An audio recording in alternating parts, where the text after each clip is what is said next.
안녕하십니까. 신의균의 국방TV 시큐리티 뉴스입니다. 자, 오늘도 아주 중요한 안보 소식 전해드리겠습니다. 자, 이스라엘군이 정말 무지막지한 폭격을 퍼부으면서 또 어마어마한 이 월척 대어를 제거한 것 같습니다. 바로 이란의 해외 작전 전문 부대죠. 쿠드스군. 이 쿠드스군 총사령관이 제거된 것으로 보입니다. 이 이란 군 전체의 넘버 2인데요. 이 넘버 2 쿠드스군 총사령관이 제거된 것으로 보이는데 지난 주말 들어가기 전에 제가 이 사페딘, 그러니까 새로 헤즈볼라 수장으로 이 추대된 사람이 죽었다라고 말씀을 드렸는데 그 이후에 또 다른 이 엄청난 고위직이 제거가 된 것 같습니다. 여기에 분노한 헤즈볼라, 이란이 이스라엘에 강력한 보복을 퍼붓고 보복을 준비하고 있는데 어떻게 퍼붓고 준비하고 있는지 같이 알려드리도록 하겠습니다. 그리고 우리 군에 정말 기가 막힌 일들이 벌어지고 있습니다. 보겠습니다.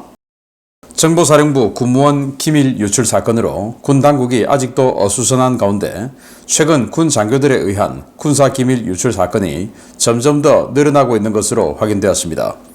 금품이나 취업을 대가로 한 기밀 유출부터 과시를 위한 기밀 유출까지 군 기강이 무너질 대로 무너졌다는 평가입니다. 최근 4년간 군 검찰이 군사기밀보호법 위반, 군기 누설 혐의로 기소한 사건은 무려 29건에 달하며 이러한 범죄는 주로 장교들에 의해 일어나고 있다고 국회 국방위원회가 10월 6일 밝혔습니다. 국민의힘 강대식 의원실이 국방부로부터 제출받은 자료에 따르면 2021년부터 올해 7월까지 군 검찰이 기소한 보안 사건은 29건인데요.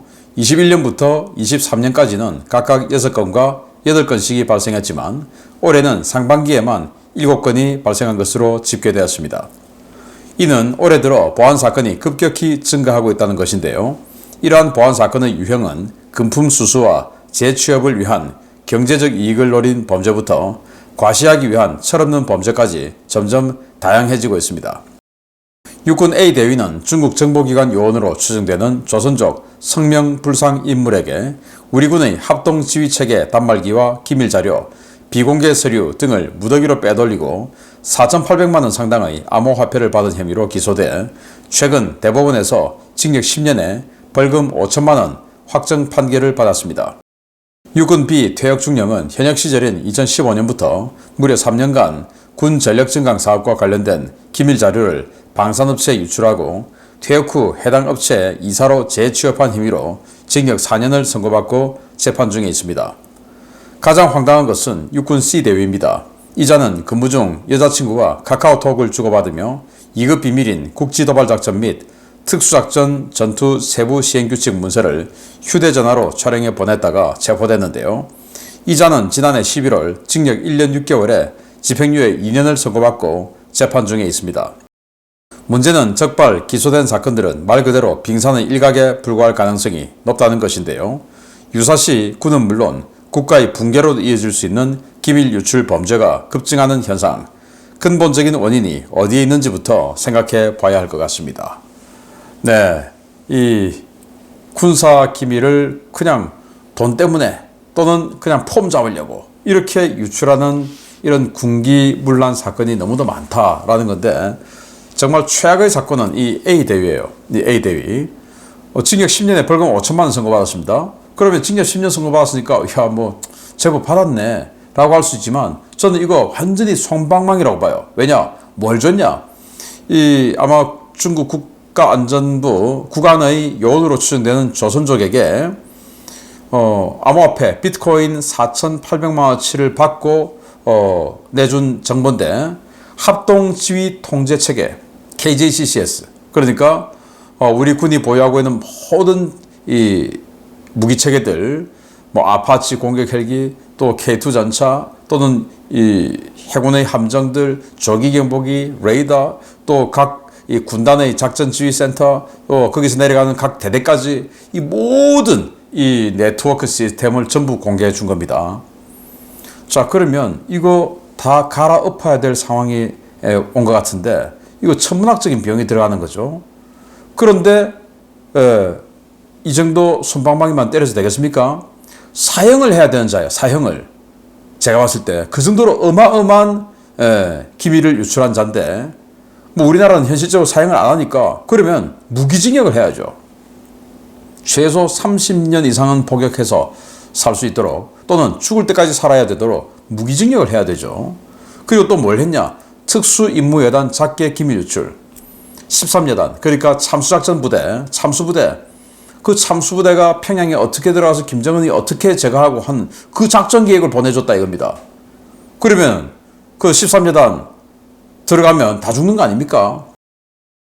이런 짓을 했는데 이걸 벌금 5천만 원 징역 10년. 야, 제법 했네. 이건 뭐 제대로 그냥 처벌한 것 같아 라고 생각하기 맞습니까? 천하의 나쁜 자죠. 그리고 비중령 여기는 아주 뭐 여기도 나빠요. 일단 아마 전력 획득 이 분야에 근무했던 자 같은데 주요 군사 장비 전력과 관련한 이 스케줄 이 기밀을 쫙 해서 한 570만 원짜리 향응을 제공받고 아마 룸사롱 가서 그냥 뭐 접대 거하게 받았겠죠. 그리고 나서 이제 이 정보 다 넘겨주고 방산업체 그리고 퇴역 후에 해당 업체 이사로 취업을 했어요. 아마 중령이 이사로 취업을 한 것으로 봐서 대기업 방산업체는 아닌 것 같고 중소기업 방산업체 같은데 징역 4년만 때렸어요. 그리고 이것도 지금 재판 중에 있습니다. 더 낮아질 가능성도 있죠. 이게 말이 됩니까? C상병 여기는 미군 군사교범 호주연합 기밀 촬영해서 중국인에게 전송해서 5만 5천 위안 그러니까 우리 돈으로 한 1,000만 원 정도 수수했는데 징역 1년.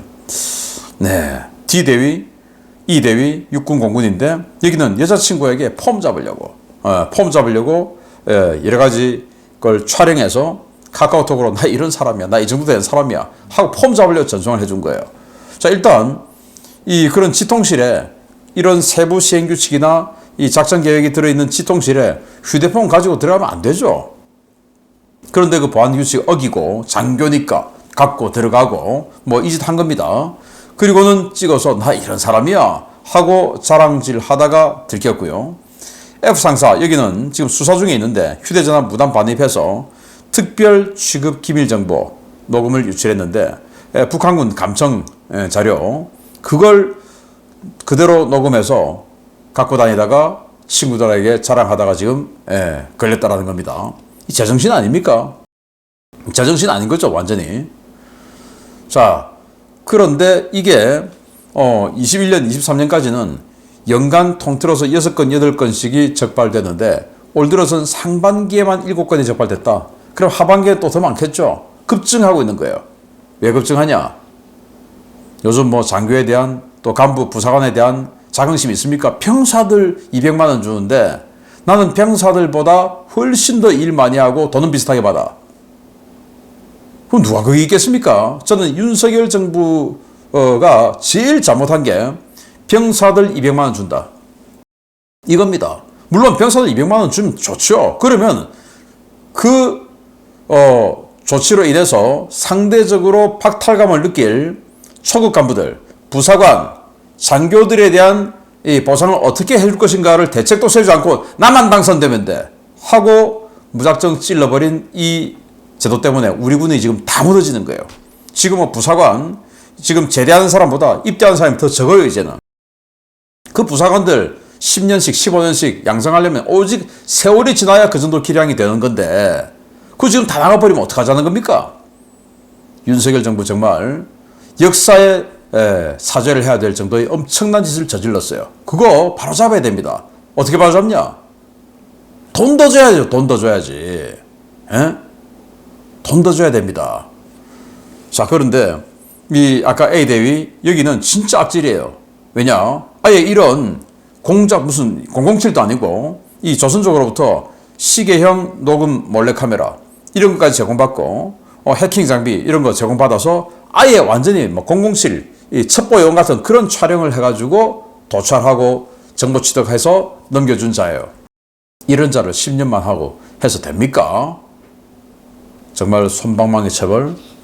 우리 식구니까 또 언론에 안 새나가게 해. 일단 다른 데로 안 새나가게 해. 이런 짓 제발 하지 말고 정말 읍참마속의 심정으로 이런 자들 일벌백계 하는 군이 되길 바라고 그리고 윤석열 정부는 우리 군의 초급 간부들 획기적인 처우 개선책을 빨리 발표하지 않는다면 우리 군은 북한의 저 서슬퍼른 저 무력 앞에 그냥 무너져 내릴 겁니다. 정신 차리기 바랍니다. 그 국방군 보겠습니다. 또 그동안 오물풍선으로 불렀던 북한의 대남 도발용 풍선, 이제는 폭탄 풍선으로 불러야 할 것 같습니다. 북한이 날려보내는 풍선에 기폭장치와 폭약이 장착되기 시작하며 점점 무기화되기 시작했는데 우리 군은 그저 멍하니 하늘만 보고 있습니다. 북한이 살포하고 있는 오물풍선은 쓰레기를 채운 비닐봉지에 화약띠와 타이머 장치가 설치되어 있었으며 이는 이 풍선이 단순히 쓰레기를 매단 풍선이 아니라 특정한 의도를 갖고 제작한 무기라는 사실을 보여주는 것이라고 조선일보가 10월 7일 단독 보도했습니다. 국회 행정안전위원회가 국방부에서 제출받은 북한 오물풍선 구조도에 따르면 오물풍선은 지름 3에서 4m 크기의 고무풍선에 쓰레기와 인분 등을 담아 채운 비닐봉지를 매단 구조로 만들어졌습니다. 풍선과 비닐봉지 사이에는 건전지로 작동되는 발열 타이머가 달려 있었는데요. 쓰레기 봉지에는 허리띠처럼 화약띠가 설치되어 있었고 이 화약띠는 발열 타이머와 전선으로 연결돼 일정 시간이 지나면 전기 스파크에 의해 터지도록 설계되었습니다. 북한 풍선은 일반적으로 기구를 띄울 때 쓰는 헬륨가스 대신 값싼 수소가 충전되어 있었는데요. 수소는 불이 붙으면 폭발하는 성질을 가지고 있기 때문에 스파크 발생 장치와 화약, 수소 풍선이 결합된 이 풍선은 타이머가 작동하기 전 지상에 떨어질 경우 지상에서 폭발과 화재를 일으킬 수 있습니다. 실제로 북한은 지난 5월 28일부터 9월 22일까지 22차례에 걸쳐 5,530개의 오물풍선을 날려보냈고 이 때문에 수도권 각지의 민가와 창고, 공장, 차량 등이 화재와 폭발에 의한 파손 피해를 입었는데요. 신고된 피해만 78건에 달할 지경임에도 군 당국은 대응에 나설 생각이 없어 보입니다. 조선일보는 지난 6월 2차 살포 당시 우리나라 영토에 떨어진 오물풍선 비율이 전체의 12.5% 수준이었는데 지난 7월 10차 살포 때에는 이 비율이 96%에 달했다라고 지적했는데요. 군 당국은 구체적인 적중률은 파악하기 어렵다라면서도 오물풍선의 정확도가 상승하는 추세인 것은 맞다라고 밝혔습니다. 문제는 일상처럼 반복되는 이러한 오물풍선을 우리 군이 바라만 보는 상황에서 만에 하나라도 이들 풍선에 생화학 무기가 실려 날아올 경우 그 피해가 대단히 심각할 것이라는 점인데요. 확전에 대한 우려를 핑계로 대응할 생각을 안 하고 있는 군, 국민에 대한 보호 의무를 이행하지 않을 것이라면 도대체 왜 존재하는지 생각해 봐야 되는 시점입니다. 네, 그렇지 않습니까? 우리 국민과 국가를, 국민의 생명과 재산을 지켜주기 위해서 존재하는 게 우리 군대입니다. 국군이죠. 그 국군이 우리 국민을, 특히 북부 지역에 살고 있는 우리 국민을 이런 식으로 불안에 떨게 하고 있는 것을 해결하지 못한다. 그럼 도대체 뭐 하자는 겁니까? 그 이유는 뭐냐? 확전될 것 같아서. 확전되지 않는 방법을 제가 수차례 말씀드리지 않았습니까?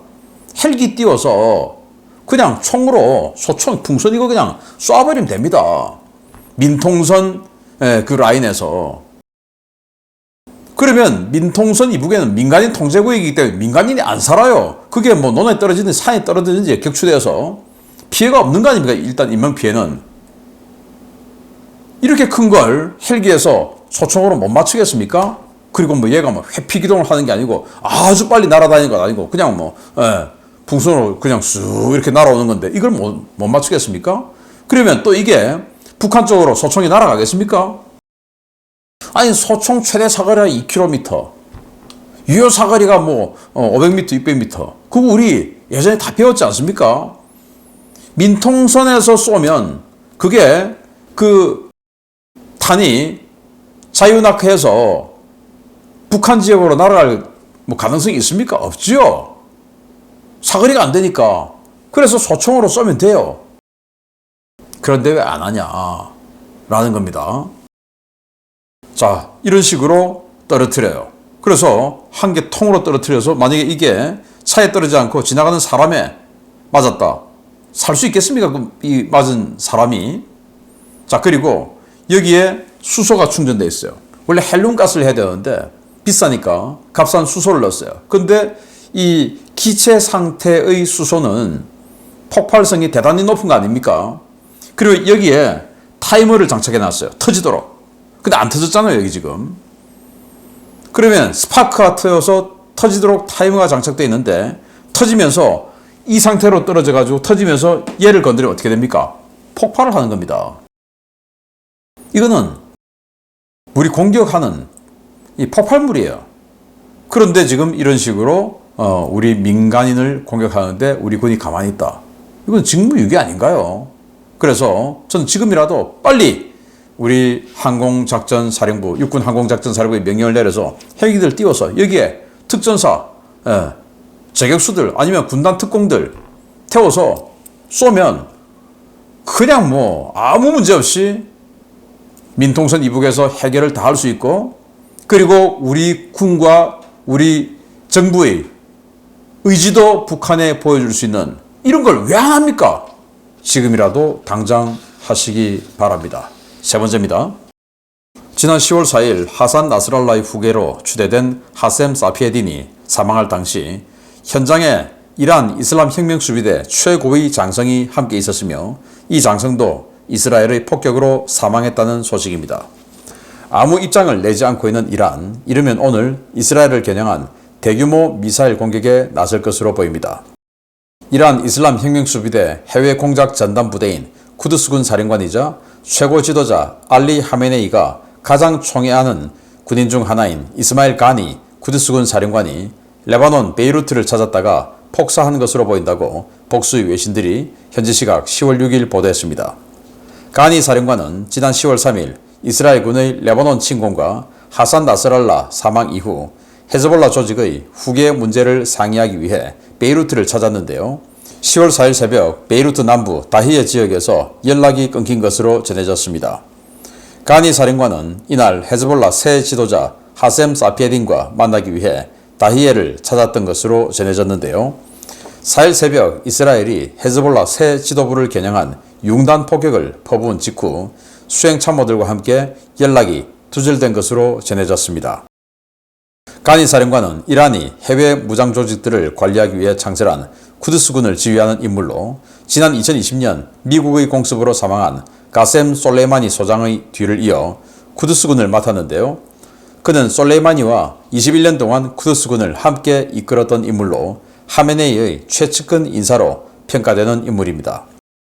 이스라엘은 가니 사령관이 다히에에서 사망 또는 부상을 입었다는 첩보가 입수된 직후인 4일 오후부터 7일 새벽까지 거의 매일 다히에 일대를 집중 폭격하고 있는데요. 이 때문에 현지 소식통들은 이 공습이 생존해 있을 수도 있는 가니 사령관과 헤즈볼라 새 지도부의 숨통을 완전히 끊어놓기 위한 추가 공습 작전으로 보고 있습니다. 이에 대해 헤즈볼라는 6일 야간부터 이스라엘 북부 항구 도시 하이파에 다수의 탄도미사일 공격을 가해 시내 주요 건물에 실질적인 피해를 입히는 데 성공했고, 이란 역시 탄도미사일 발사 차량을 서쪽으로 이동시키는 등 이상 동향을 보이고 있는데요. 아무래도 중동 사태 확전은 불가피해 보일 것 같습니다. 네, 쿠드스군 총사령관이에요. 가니 준장. 뭐 준장이니까 우리가 지금 별 하나니까 별거 아니에요. 여기는 그게 그냥 최고 사령관입니다. 이 사람이 같이 죽었다. 라고 지금 현지 소식통들이 전하고 있어요. 가셈 솔레이마니 2020년 죽었죠. 그리고 그 이후에 이제 쿠드스군 사령관으로 임명된 가니, 이 가니가 같이 죽었다. 그러니까 이란 이슬람 혁명 수비대의 넘버 2입니다. 엄청난 이 고위 인사죠. 넘버 2. 그가 제거됐다라는 건데, 일단 사피에딘, 그러니까 나스랄라 다음으로 최고 수장에 임명된 추대된 사피에딘이죠. 이 사피에딘을 제거하는 10월 4일 폭격, 이때 제가 우리 국내 언론으로서는 처음으로 최초 보도를 해드렸죠. 사피에딘 죽었다. 이때 여러 참모들과 같이 나스랄라의 장례식 뭐 등등하고 앞으로의 거취 뭐 이런 것들을 의논하기 위해서 고위층들이 많이 모였다 라고 말씀을 드렸는데, 그때 이 이 가니도 같이 있었다라는 거고, 그래서 지금 죽었나 살았나 죽은 것 같은데 라는 첩보가 딱 오자마자 이스라엘은 지금 계속 그 지역에 확인 사살을 위해서인지 계속 폭격하고 있어요. 동영상 보시면 뭐 이 융단 폭격을 뭐 계속 두들기고 있습니다. 무려 4일 동안 두드리고 있어요. 때린데 또 때리고 때린데 또 때리고 4일 동안 계속 때리고 있어요. 네, 이렇게 지금 때리고 있고, 자 이러다 보니까 헤즈볼라 그리고 이란도 참을 수가 없는 거예요. 이제 점점 격화되는 거죠. 헤즈볼라가 탄도미사일을 아주 많이 쏘았습니다. 이스라엘 향해서, 그것도 이스라엘 민가 지역을 향해서. 물론 뭐 이스라엘도 저렇게 베이루트의 민가 지역에 있는 헤즈볼라 시설을 향해서 쐈으니까. 이스라엘 북부 하이파, 그러니까 이스라엘의 최대 항구 도시예요. 여기 향해서 탄도미사일 집중 공격을 날렸는데 뭐 여러 발 요격했겠죠. 그러나 두 발은 요격하지 못하고 이렇게 민가 지역에 탄착을 하고 말았습니다. 아직 사상자다 뭐 이런 것들 정확한 데이터는 나오지 않았습니다만은 이 정도 되면 제법 큰 피해가 있겠죠. 그리고 자 여기 자 동영상 같이 보시겠는데요. 이란 서부 고속도로에서 서쪽으로 지금 탄도미사일들이 대량으로 이동하고 있어요. 계속 지금 이동하고 있습니다. 그 말은 서쪽에 이스라엘과 좀 더 가까운 쪽으로 이 탄도미사일을 추진시켜서 여기에서 이스라엘 공격하는 이 용도로 지금 탄도미사일을 이만큼 지금 계속 보내고 있다라는 건데, 그러면 또 이 동쪽에서는 이란이 탄도미사일 대량 날리고 또 남쪽에서는 후티가 탄도미사일 날릴 것이고 분명히 또 북쪽에서는 헤즈볼라가 또 탄도미사일 날릴 것이고 아마 동시 공격이 들어가지 않을까라고 생각되는데 이스라엘의 큰 피해가 불가피해 보일 것으로 생각돼요. 이것도 역시 중과 부적에 봉착을 할 것으로 보입니다. 자 그러면 또 이스라엘은 가만히 있을 것이냐. 정말 어마어마한 규모로 중동전이 확전될 것 같은데, 자 이런 상황에서 사페딘 죽었죠. 그러면 다시 그 차순위자가 최고 지도자로 추대될 거 아닙니까? 그 차순위자가 나는 헤즈볼라 이제 은퇴한다 라고 은퇴선을 해버렸어요. 왜? 추대된 순간 또 죽으니까. 네, 뭐 성전이다 뭐다 하더니 그냥 아생연후 내가 먼저 살아야 되는 거죠. 그래서 은퇴선을 해버렸어요. 누가 과연 이 사페딘 다음에 나스랄라 사페딘 다음에 이 헤즈볼라 최고 수장으로 추대될지. 넘버 3가 지금 사퇴해버렸으니까. 그리고 또 솔레이마니 가니 다음으로 누가 또 쿠드스군 사령관으로 임명될 것인지, 또 그들의 미래는 또 반드시 죽음으로 귀결될 것 같은데 여러 가지 상황 누구보다도 빨리 정확하게 계속 알려드리겠습니다. 마치겠습니다. 감사합니다.